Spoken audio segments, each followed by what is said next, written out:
De nu volgende registratie hoort bij hoofdstuk 8. Recycling en metacomponeren. Het is een concert met stukken, maar aan al die stukken hebben we een beetje gesleuteld. Ten eerste hebben we geprobeerd om van een aantal minder goede stukken, minder geslaagde werken, een paar eerste rangs muzieken te maken door er met componisten aan te werken en ze op te waarderen. Het tweede wat we gedaan hebben is metacomponeren. Dat wil zeggen te componeren met grotere brokken materiaal dan alleen noten. Door die verschillen te monteren, ze te knippen, te plakken of te remixen, hebben wij de stukken een andere gestalte gegeven, hopelijk een betere.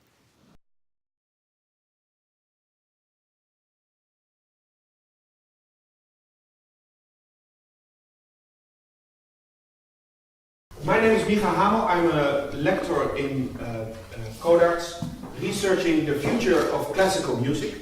Classical music is in decline, in a sense that it draws less public than 25 years ago, and in society there are less refunds and less responsibility taken by the government, by institutions and by foundations to support it.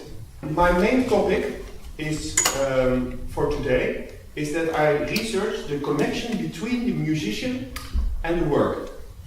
I had other projects in which I researched the musician, how he presents and how he communicates himself and the music. And I had other projects that were focusing mainly on the work. What is a work and what exactly is a composition? And now what I research today is what happens between the musician and the work. In classical music, we treat the repertoire in a very binary manner. That is to say, if it is a masterpiece, we play it, and if it is not a masterpiece, we don't play it. In these times that are more conventional orientated, we see on the concert programs of classical music institution that it is more about fewer masterpieces being played, and that the general scope of orchestras and opera houses is narrowing its programming. Generally, we treat the piece as a ready-made, as something which is finished, which is there, which is notated on paper in a score, and that is finished by a composer. You can also say, we are afraid of composers. Don't forget, please, that every finished composition ever was an unfinished composition.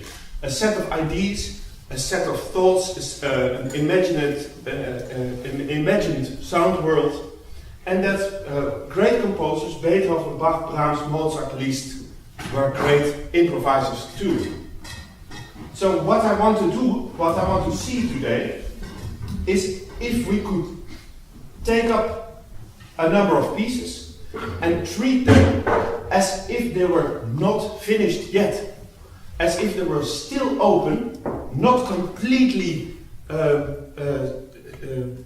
materialized on paper, but still in the status in which we could find them in the workshop.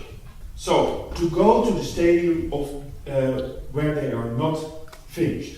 So that we approach the piece not in a frontal way, in which we take it or we push it away, but more sideways, more in an open, unfinished matter, in where we can do something with it. My project has 4 goals for developing a classical music practice in the 21st century. The first goal is emancipate the creative potential of the musicians. A musician is, of course, a medium for a composer, but a musician is also a selector, someone who selects music, someone who is responsible for what's on the program, and someone who projects ideas through the music towards an audience. But a musician is creative in his interpretation, of course. How he plays the music, with what kind of content, with what kind of dramatics the music is filled. Out of that exact creativity, I wanted to build an extended creativity so that the responsibility of the music, of the musician over the music is enlarged. So the second goal is making a musician more responsible. Responsible for the outcome of the evening, for the total setup, the outcome, but also of the content of the music. Not only the music as it is given to him, but the music as he wants and he feels it necessary to play. The third goal is making a concert a unique and unforgettable performance. I think that many concerts today, especially because the programming is narrowing down to such an extent at this moment, are replacing. Many concerts are like many other concerts. They tend to flatten out actually for what a concert as a unique event could be. So if we play a Beethoven sonata, and the second evening we play a different Beethoven sonata, or we play the same Beethoven sonata in a different way, and I don't mean in a different interpretation, but maybe with a total other form or with improvised elements in it, then it would be a total other experience from a generic Beethoven sonata recital. The fourth goal is introducing techniques from the theater, the DJs, and the fine arts into the realm of classical music. Instead of treating works as finished bits, there are actions in developing content that are ordinary theater practice, like assembling different elements or integrating different elements in one form of art that are totally normal in theater, or in DJ technique where different pieces of music are used on top of each other and are not in classical music. And I wanted to change that. The first thing we are going to hear is Reineke Sonatina. And the pianist is Ineke Hellingman, and we made an improved version of it. I asked Ineke to bring a second-rate piece, or maybe a third-rate piece, and then we worked on it to improve it and to see if we could make a second-rate piece into a first-rate piece, so that we have a new masterpiece. Wouldn't that be nice? So yeah, let's say the original first movement.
kind of ending the past bars. We were struck by it is a simple piece, it is very regular, all the phrases are regular, and there was one moment in which we really thought that the composer was not taking his chances, and it was the fugato theme.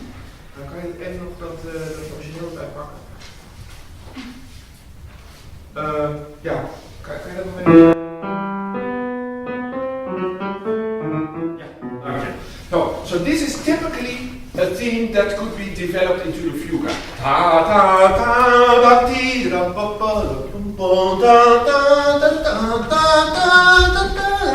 And this was one of those moments that we really were convinced of the fact that this was a second-rate piece of music. And because every composer, a composer should just know that it has this quality in it. So all the phrases are regular, which gives the piece a kind of a very round and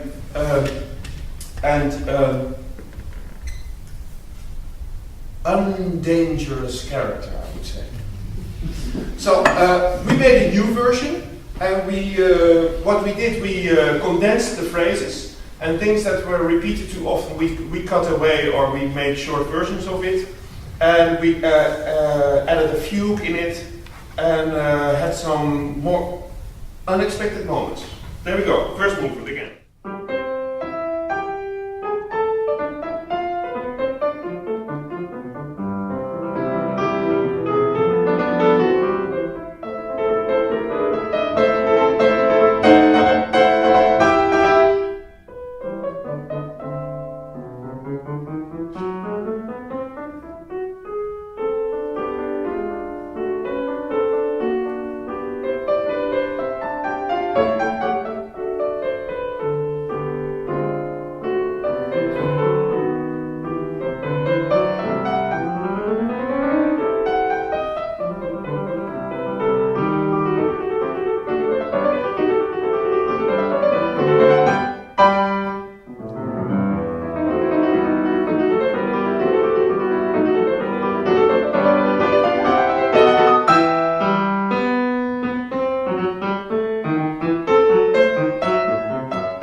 Very clearly that we exaggerated that ending, and you hear very clearly that we tried to, by decomposing it, also harmonically, to care for some kind of surprise in the form.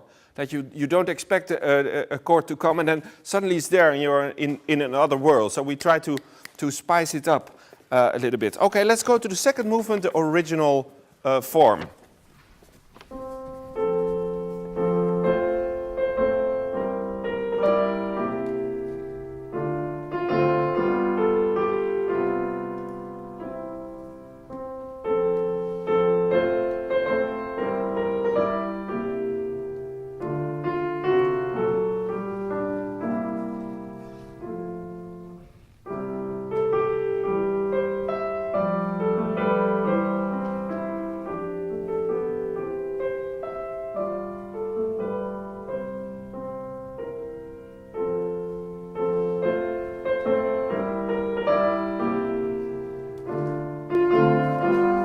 speel maar door hoor.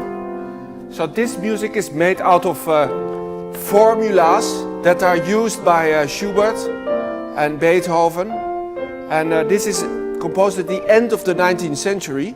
But actually this music was already old-fashioned at the moment that this music was composed. And everything is regular. So we were kind of totally falling asleep on this piece. Because there's really nothing happening there. So we made a new refurbished version of it. En die gaan we nu spelen. Dank je. We thought that we actually thought that that this music could not be improved because it had so little content and so little real value to us. That what we did is that we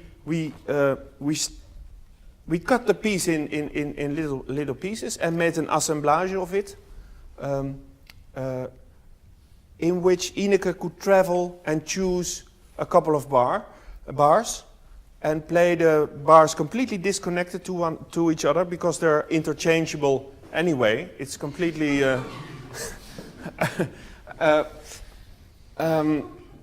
anonymous music, and so that the character of actually that it is a cradle song and it is actually music that is composed for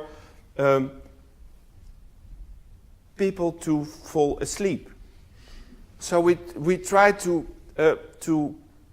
draw that quality out of it and to refurbish the blocks of material into a very sleepy composition.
The effect of this is that you lose completely track of where you are in the composition. It has no form. It's like an endless ocean or an endless song that just floats and floats and floats. And we thought that was the quality of the previous material that we formed into a new piece. This could go on forever. Okay, thank you. Okay, then the third movement. The third movement is a jolly kind of rondo form. Yeah, okay, let's hear it first.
Okay, this piece is very a simple rondo, but the theme is quite nice. Ta-da-da-ta-ta-ta-ta-ta.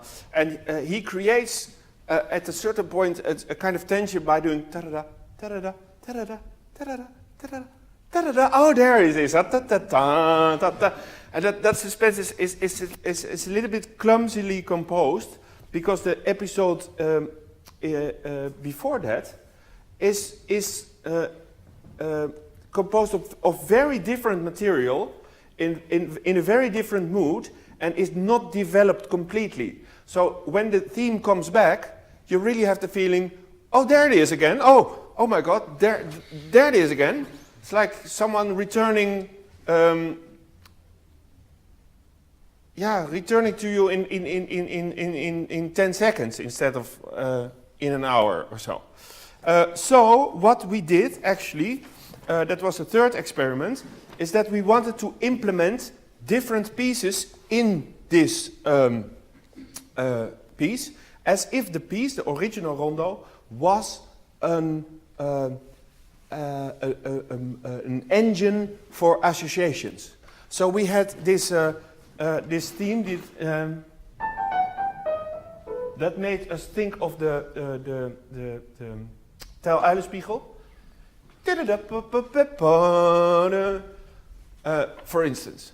En er was this moment, de A-klein, kan je dat nog even spelen? Ja, kan je het originele Mozart even spelen? Do you know that? Very, very, very famous piece by Mozart. And there was a certain point in the music when he does the this moment, when he has the same kind of voicing as Mozart, and we decided to implement Mozart in the texture and to implement Richard Strauss in the texture to see if the piece would break open and function as an engine of associations, which would be maybe one of the attitudes that a listener could take when he is in a concert hall. And maybe when Beethoven wrote his Third Symphony and the opening theme sounded, maybe people recognized that it was a famous song.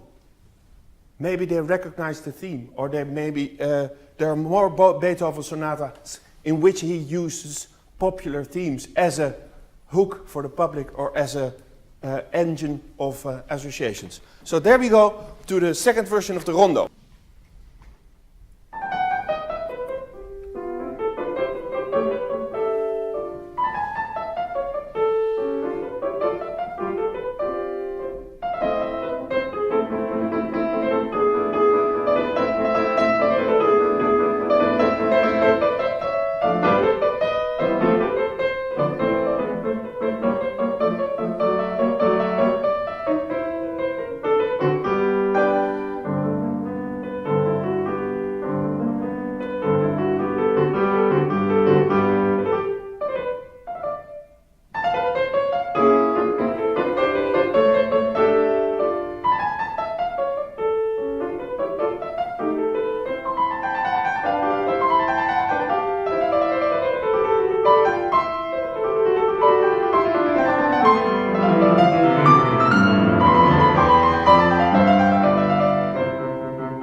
clarinets.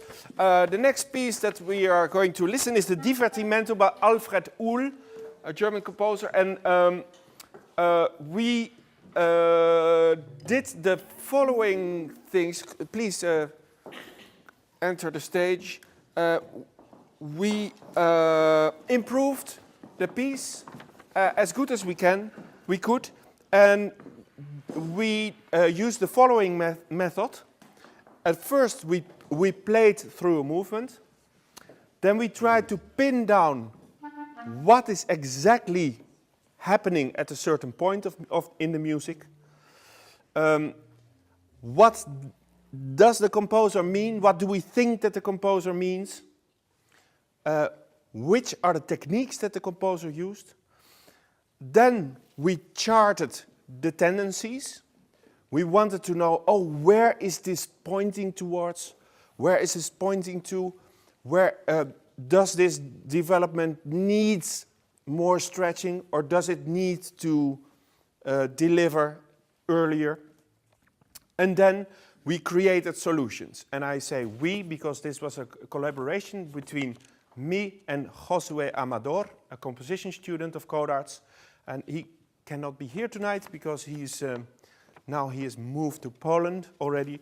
But we functioned as ghost writers, as ghost composers, for the wishes of the musicians. So we try to communicate what is wrong with your part, and then the first clarinet says, well, my melody is a little bit weary, or there's something wrong, or I need some rhythm here, and then we try to compose it, and so we try to improve the piece. So let's first hear the original first movement.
Yeah, okay.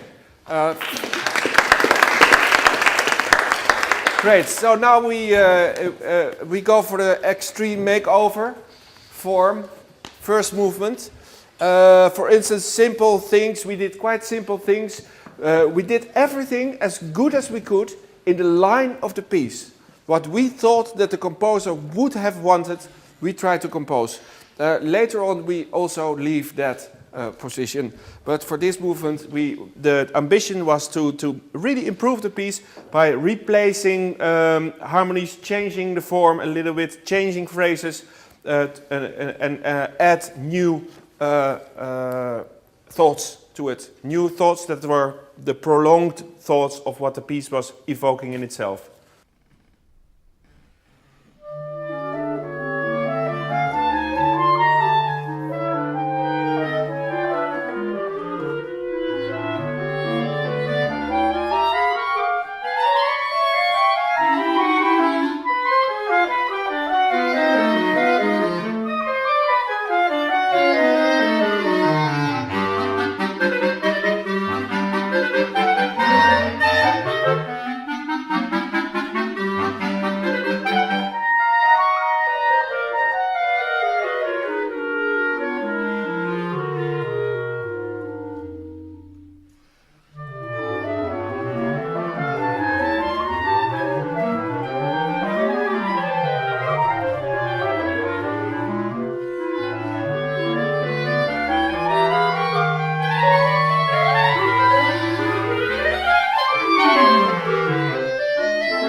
Who of you liked the first version more?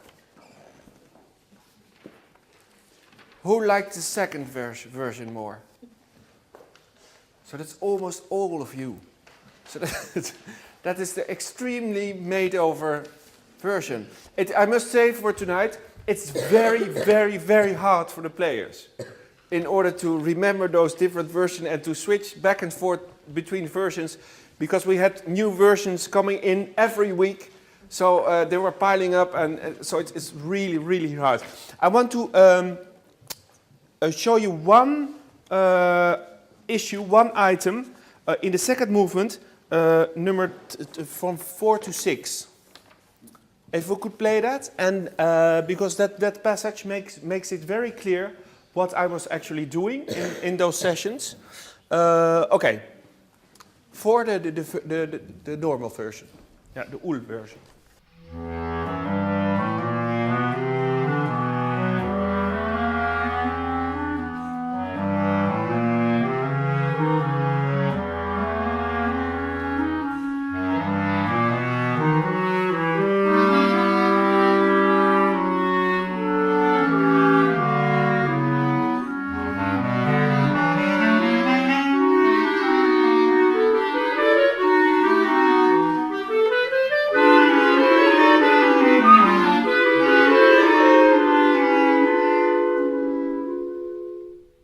Okay, I want to focus on two elements. The first element is the ta-da-da-dee-dee-dee-dee. We thought by not changing the harmony in the second bar, but ta-da-da-da-da-dee-da-da-da, is dragging the form actually.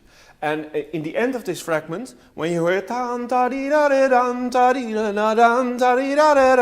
then it leads somewhere when it goes to the high point, and then suddenly, after two bars of the high point, it is already gone. So what we did, we made the harmonies more interesting in the first bit, and we extended the second bit in order that to make the moment of the high point more intense. Let's play the second version.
So there you see that the tension is drawn far more intensely than in the original. So let's play the original second movement and the second version.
Okay.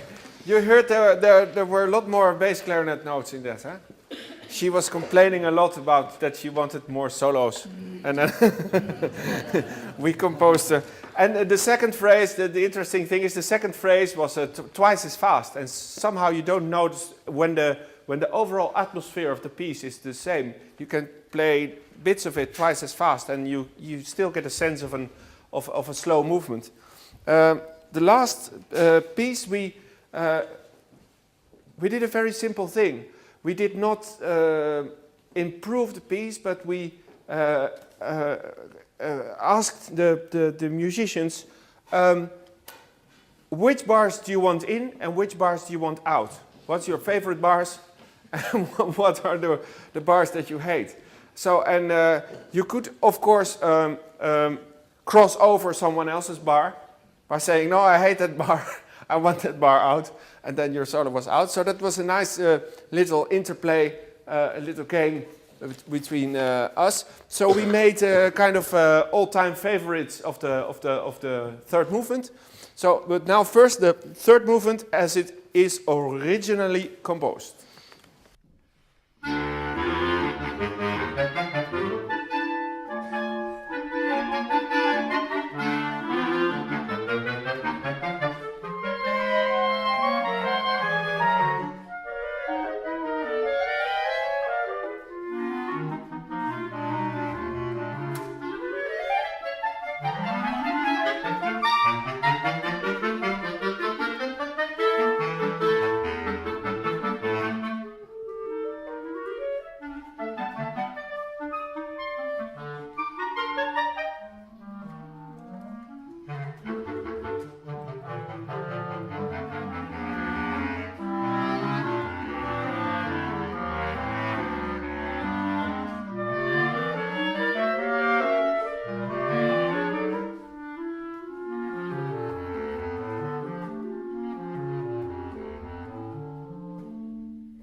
Uruchi, Daphne Safa, Enrique Aguilar Torres, Mayuko Tadeka.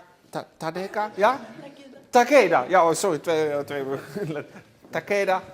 And now we get the shorter version of the third movement. Funny how little music remains when the favorite bars are stuck together.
is alles liefde.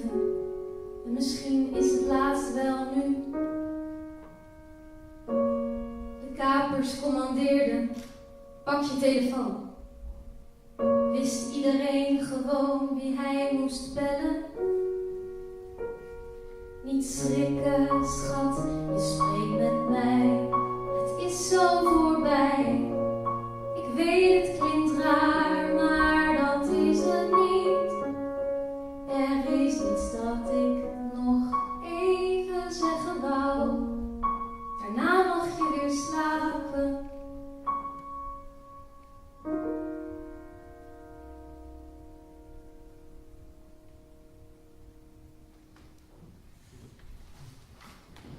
The original song, yes. We hebben zoveel muziek genomen.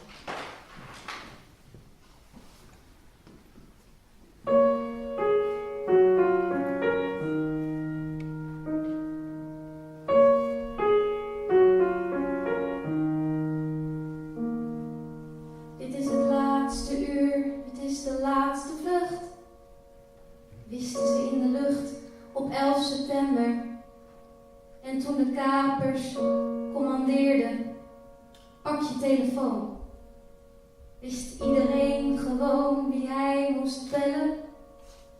Geen adresboek werd geopend, want die nummers weet je toch. En ook wat je ze nog wilde vertellen. Maak je geen zorgen om mij, het is zo voorbij. Ik weet het klinkt raar, maar dat is het niet. Zeg tegen de kinderen dat ik van ze hou. En weet dat ik van heel de wereld het meeste gaf om jou.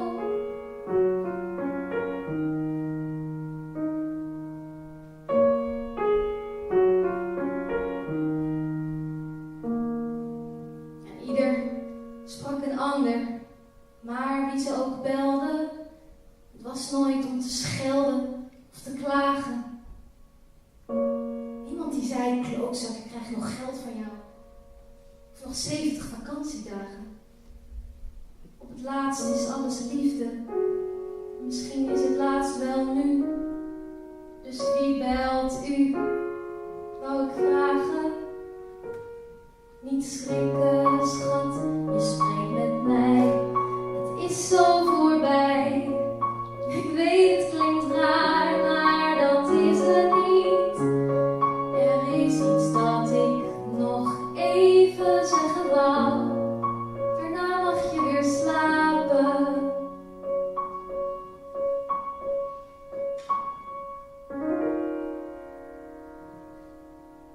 Maar ik hou dus van jou.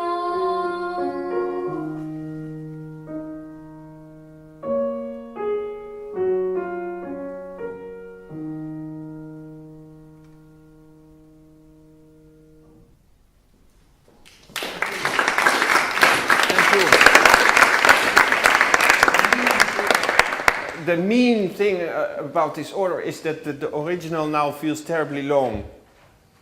I felt it was terribly long. It's not you, Petra, it's me. I like almost any music, but I think that in almost any music the thing could be shorter. The thing, what it is about. Well, just to focus on the method, I tried to treat every song in a different way. This was that the trajectory was quicker. Now you will hear two songs, a Kurt Weill song in which we cut the essentials and stuck them together, so raw, without any assemblage or without any transition. And a song by Regina Spektor. En ik moet even kijken hoor. Oh ja. There we took the highlights of the piece. We looked at the piece as a landscape and we topped it, and we took all the tops together as a sort of trailer version. So that's another thing of another way of looking at it. Two songs. You will hear the Weill montage versie first, then the Spektor original version, the Vial, the original version, and the Spector, the condensed version. 4 songs. 2 songs in 2 versions.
So what we see here is that when the song is shortened, that the emotional trajectory becomes quicker. So that's the difficulty for Petra, especially for the last song she's singing. That's about a woman who is not very content with her marriage, if to put it mildly. The song itself has a long stretch, and in a short stretch, it gets another angle. It gets a sharper angle upwards, and that is something that changes the song. Well, maybe for you in a positive, maybe a negative way. That is to be seen. Thank you. Dit is. Oh, sorry. Dit is. See, I'm smiling. See, I'm Smiling. Jason Robert Brown. Composer.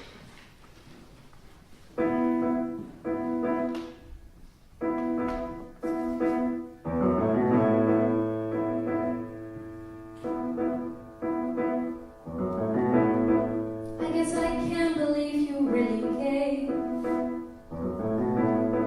and that we're sitting on this pier. See, I'm smiling. It means I'm happy that you're here.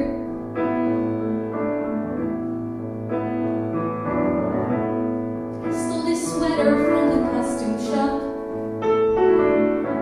Makes me look like Daisy May. See, we're laughing. I think we're gonna be okay.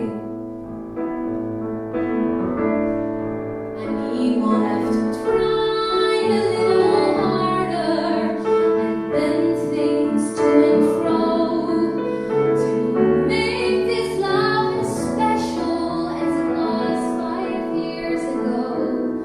I mean, you made it to Ohio. Who knows where else we can go? I think you're really gonna like the show. Pretty sure it doesn't suck. You're laughing and I'm smiling by a river in Ohio, and you're mine. We're doing fine. I think we both can see what could be better. I'll own when I was wrong. With all we've had to go through, we'll end up twice as strong. And so we'll start again this weekend and just keep rolling along.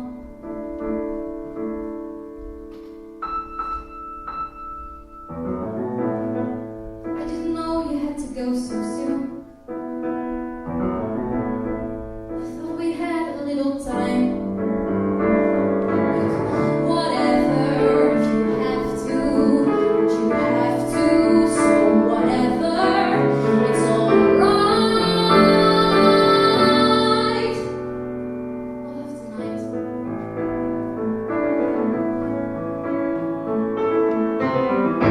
You know what makes me crazy? I'm sorry, can I say this? You know what makes me nuts? The fact that we need together here together, sharing our night, spending our time, and you are gonna choose someone else to be with. No, you are.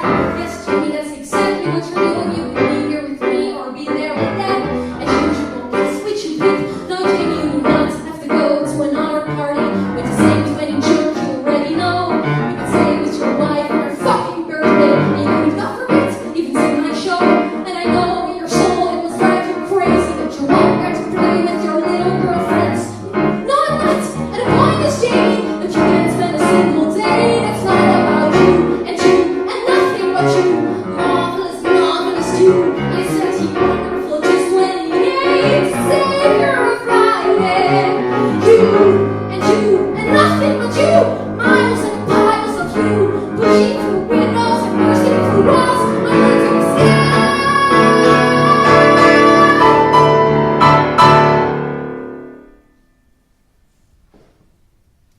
And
thing in the program is something else. What we did up until now, what we did was very compositional, in a sense that I worked with pitches, with rhythms, with assembling music, trying to combine different kinds of music, all work that an ordinary, old-fashioned composer already does. What I wanted to do in this project was also to use music in another way, to see if there are more possibilities with music, and that is remixing.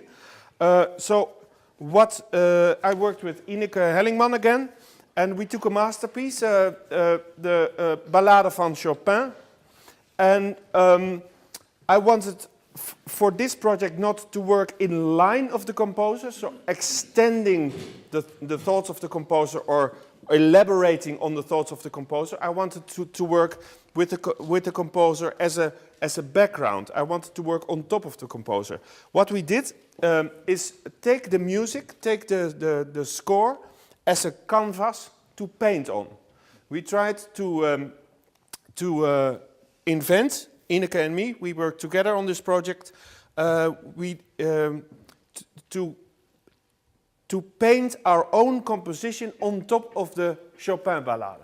So what we did, we recorded Ineke last week, playing the Chopin Ballade Opus 52, very beautifully. And the composition that we composed on top of that, she will play live now, and resulting in a new kind of combination and of musical words and some. We worked. Oh yeah, that I have to say still. We worked from material that supports Chopin.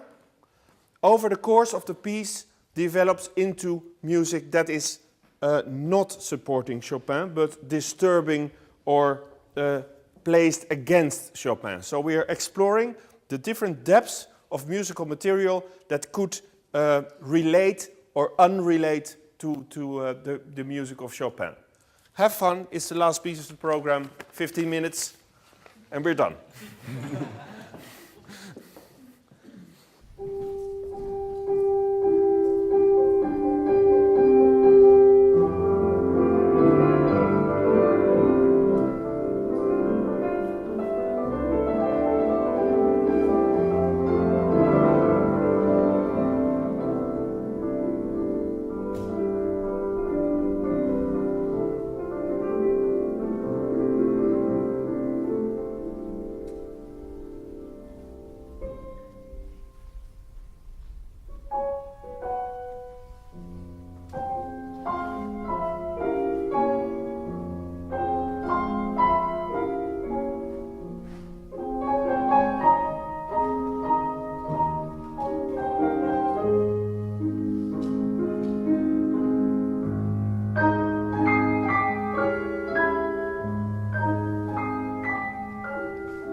Brava. That was Ineke with her magical piano.